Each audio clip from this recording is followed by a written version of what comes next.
ଆଜ୍ଞା ନମସ୍କାର। ଜୟ ଜଗନ୍ନାଥ। ଜୟ ଶ୍ରୀ ସିଦ୍ଧ ବଳଦେବ ଜୀଉ। ସ୍ୱାଗତ ଜଣାଉଛି ଆପଣ ମାନଙ୍କୁ କେନ୍ଦ୍ରାପଡା ମାଟିରୁ ତୁଳସୀ କ୍ଷେତ୍ରରୁ ଏବଂ ଏଥିସହିତ ସ୍ୱାଗତ କରୁଛି ଆପଣ ମାନଙ୍କର ଅତି ପ୍ରିୟ କାର୍ଯ୍ୟକ୍ରମ ଯାହାର ନାଁ ହେଉଛି ବୃକ୍ଷବନ୍ଧୁ। ଆଜି ଏ ବୃକ୍ଷବନ୍ଧୁ କାର୍ଯ୍ୟକ୍ରମରେ ମୁଁ ଆପଣ ମାନଙ୍କୁ ଏକ ଗଛ ସମ୍ପର୍କରେ କହିବି। ଏ ତ ବର୍ଷା ପାଗ, ମାନେ ପ୍ରତିକୂଳ ପାଗ ସତ୍ତ୍ୱେ ବି ମୁଁ ଆପଣ ମାନଙ୍କୁ ଏ ବୃକ୍ଷବନ୍ଧୁ କାର୍ଯ୍ୟକ୍ରମର ଏପିସୋଡ ଗୁଡାକ ଦେଖଉଛି। ତେଣୁ ଆପଣ ମାନଙ୍କୁ ଅନୁରୋଧ, ଆପଣ ମାନେ ଯଥାସମ୍ଭବ ଲାଇକ୍, କମେଣ୍ଟ, ସେୟାର ଏବଂ ସବସ୍କ୍ରାଇବ କରିବେ। ଆଜ୍ଞା, ଗଛର ନାଁ ହଉଛି ତେଜପତ୍ର। ଦେଖନ୍ତୁ, ଅତ୍ୟନ୍ତ ଉପକାରୀ ଏବଂ ଉପାଦେୟ ବୃକ୍ଷ। ବାଡିରେ ତେଜପତ୍ର ଗଛଟି ରହିବା ନିହାତି ଦରକାର। ଏମିତି ଏକ ଆବଶ୍ୟକୀୟ ଗଛ ବା ଏଇ ପତ୍ର ଏତେ ଉପକାରୀ, ଆ ନାଁ ହେଲା ତେଜପତ୍ର। ଏ ପତ୍ରରେ ତେଜ ଶକ୍ତି ବହୁତ ଅଧିକା ଅଛି।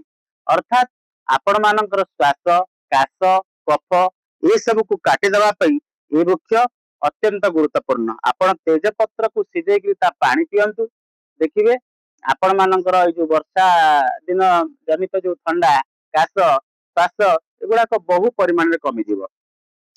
ତାପରେ ତେଜପତ୍ର ଗୋଟେ ଏମିତି ପତ୍ର ଆଜ୍ଞା, ମାନେ ସବୁଥିରେ ଆର ଆବଶ୍ୟକତା ଅଛି। ଆପଣ ଯେକୌଣସି ସକାଳୁ ଟିକେ ଚାହା କରିବେ, ନାଲି ଚାହା ଟିକେ କରିବେ, ଆପଣ ଟିକେ ଅଦା, ଟିକେ ତେଜପତ୍ର ତାକୁ ପକେଇ ସିଝେଇକି ତା ଦେହରେ ଚାହା ପକେଇ ପିଇବେ।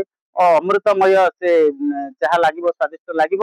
ଏବଂ ଆପଣଙ୍କର ସେ କଣ କରିବ ନା, ହଜମ ଶକ୍ତି ମଧ୍ୟ ତେଜପତ୍ରରେ ବହୁ ହଜମ ଶକ୍ତି ଅଛି।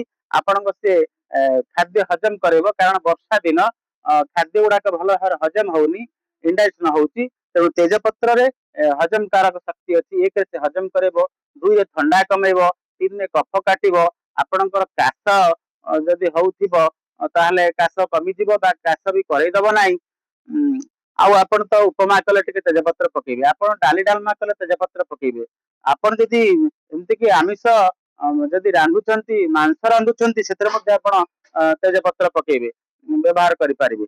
ତେଣୁ ଇଏ ଏକ ଉପାଦେୟ ଗଛ, ଉପାଦେୟ ବୃକ୍ଷ। ଆୟୁର୍ବେଦ ଶାସ୍ତ୍ରରେ ତେଜପତ୍ରକୁ ବହୁତ ଗୁରୁତ୍ୱ ଦିଆଯାଇଛି।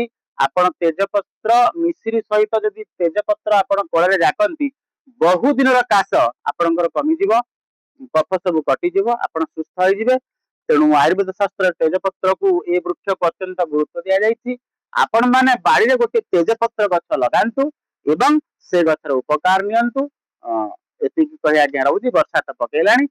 ତେଣୁ ରହୁଛି ଆଜ୍ଞା, ନମସ୍କାର। ଜୟ ଜଗନ୍ନାଥ। ଜୟ ଶ୍ରୀ ସିଦ୍ଧ ବଳଦେବ ଜୀଉ। ପ୍ରଣାମ।